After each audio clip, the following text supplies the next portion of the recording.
Ali Beyköy, Eminönü, tramvay hattı, tramvay hattı, tramvay hattı, tramvay hattı, tramvay hattı. Evet arkadaşlar, hepinize selamlar, sevgiler. Yine bir metro tanıtımıyla birlikte sizlerle birlikteyiz.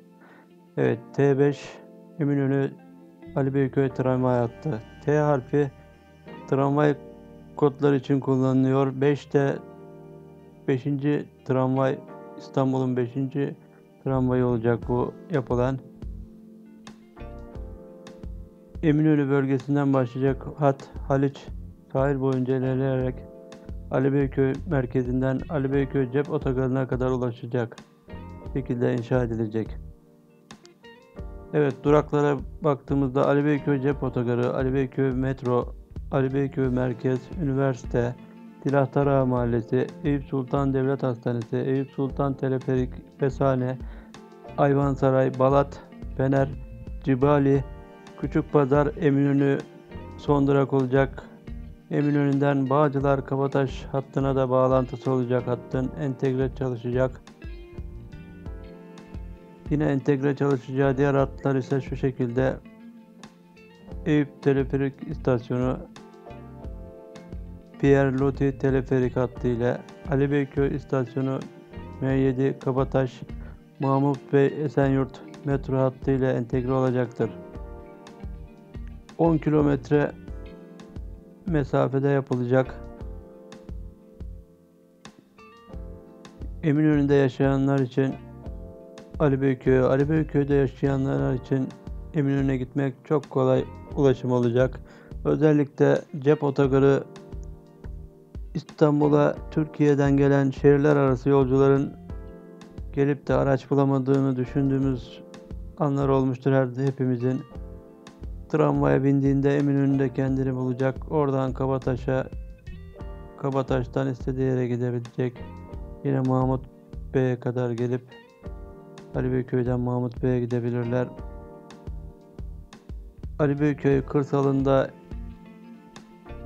5. Levent Güzelyalı mevkiinde başlayacak olan tramvay yolculuğunuz dere boyunda ilerledikten sonra Haliç sularına manzaralı Haliç denizinde izleyerek tarihi Balat'tan, Fener'den, Ayvansaray'dan, Haliç Köprüsü altından geçerek denizin kenarında izleyerek harika bir yolculuk yapacaksınız. Yine Eyüp Sultan'dan geçecek. Eyüp Sultan'a yerli ve yabancı birçok turist kutsal emanetlerin olduğu, türbelerin olduğu bu yere ziyaretlerini yapıyorlardı, biliyorsunuz.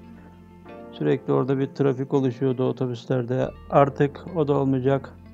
Tramvaya binen Eminönü'nden 10 dakika sonra Eyüp Sultan'da olacak. Eyüp Sultan'dan çıkan yine 10 dakika sonra Eminönü'nde olacak.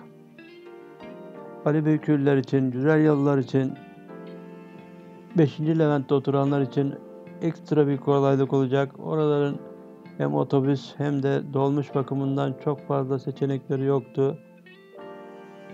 Bu hatla birlikte onlar için muhteşem bir ulaşım olacak.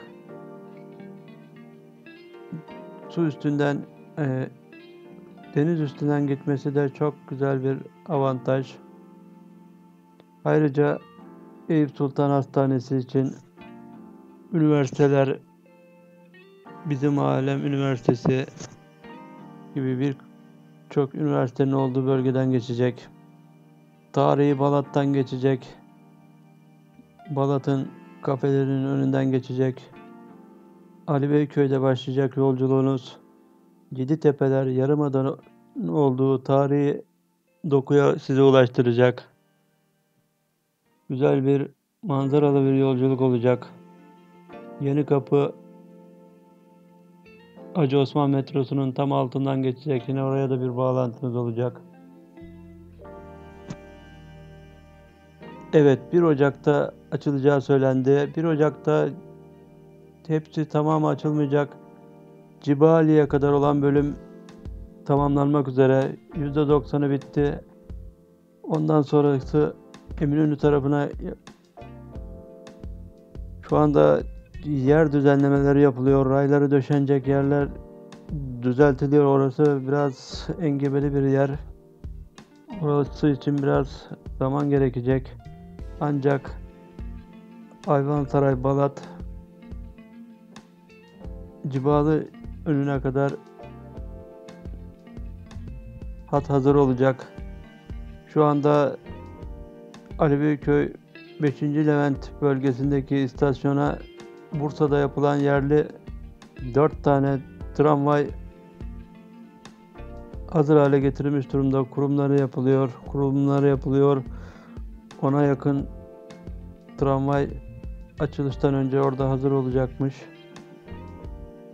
Evet. Herkesin, emeği geçenlerin ellerine sağlık diliyoruz. Teşekkür ediyoruz. İstanbul'un ulaşımında raylı sistemler gerçekten çok önemli oluyor. Daha hızlı, daha çabuk, daha garanti yolculuklar yapılıyor orada.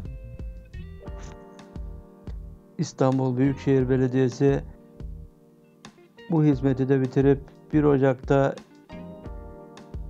2021'e tramvayla gireceğiz, deyim yerindeyse. Evet, 1 Ocak'ta yılbaşı gecesi sabahı tramvay açılışı yapılacak, hizmete açılacak. 1 Ocak'ta kullanabilirsiniz arkadaşlar. Hepinize selamlar, sevgiler. Videoyu beğendiyseniz yorumlarınızı bekliyorum. Eleştirileriniz, gördüğünüz eksikleri, isteklerinizi videonun altına yazarsanız yetkililer de görebilir. Onun için bunlar önemli.